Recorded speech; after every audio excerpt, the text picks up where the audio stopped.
If the EVO SL didn't work out for you, this shoe might be your new go-to daily trainer. This is the Puma Deviate Pure Nitro, which is an up-tempo daily trainer / speed shoe with the same foam that's in Puma's Deviate 4, except with no carbon plate.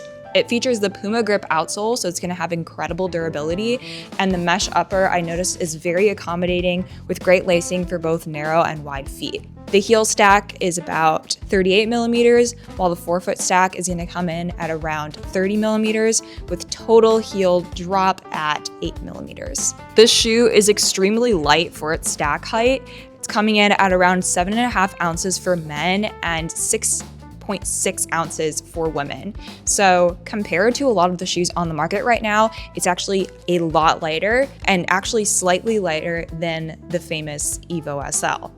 Where these two shoes differ, I've noticed that the EVO SL is a lot more unstable, whereas the Puma Deviate Pure I feel a lot more locked in. I also noticed that the upper with the engineered mesh is a lot more accommodating and secure in comparison to what is often thought of as a flimsy upper on the EVO SL. However, the EVO SL might be better suited for people who want a super responsive daily trainer and aren't too worried about having a less durable upper or a more flimsy lacing system. Additionally, this is going to have a little bit less pop and less rocker than the Hoka Mach 7, which is a comparable shoe. However, I think that for longer runs, the foam on the Deviate Pure might be a lot more accommodating.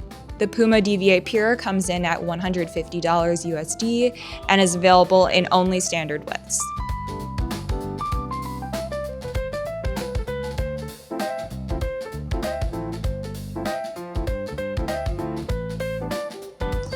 All right. Step and feel, honestly, they're super plush, but they feel very supportive. I have very narrow feet and the lacing was super accommodating, which I truly appreciate. Puma does tend to run narrow, but I noticed that the toe box is actually a little bit wider than most of the models that I've tried. So if you have wide feet, I wouldn't be too concerned. Also, I love the color. So cute. I'm all for purple. I absolutely love this shoe. I think it's very stable. It's super light as well, which is really nice because if you're going for a long run and your legs start to feel heavy, the run starts to feel hard, having a lighter shoe can make a huge difference. The shoes that I'm currently training in are actually pretty heavy, so like rotating in something like this, it's a little bit lighter and more versatile, might be great. And if you didn't like the EVO SL for stability reasons, for the upper, whatever it is, this is a great alternative. The cushion is pretty balanced as well without being like overly plush or overly responsive.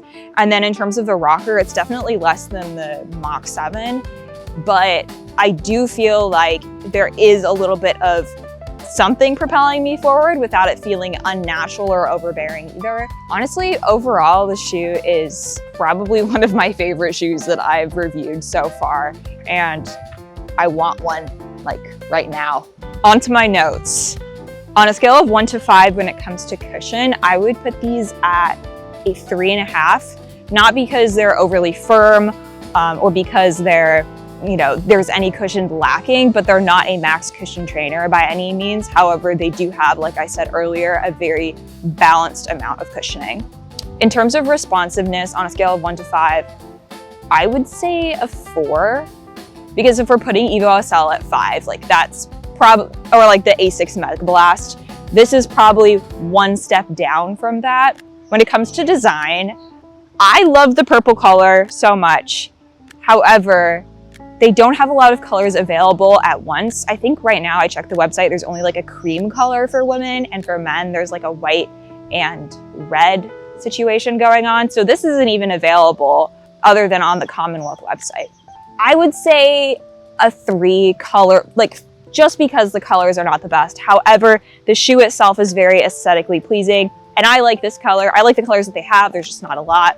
And then in terms of value, sitting at $150 for everything you're getting from this, the Puma grip outsole with like incredible durability, the really nice engineered upper, the lacing system being super accommodating, the great ratio of cushion to bounce, I think that it's probably one of the greatest value daily trainers that is on the market right now. I would seriously consider this shoe if you are just looking to purchase one shoe that will take you through all of your runs. This is what you want. My overall rating for the Puma Deviate Pure Nitro is going to be a 4.5 out of 5.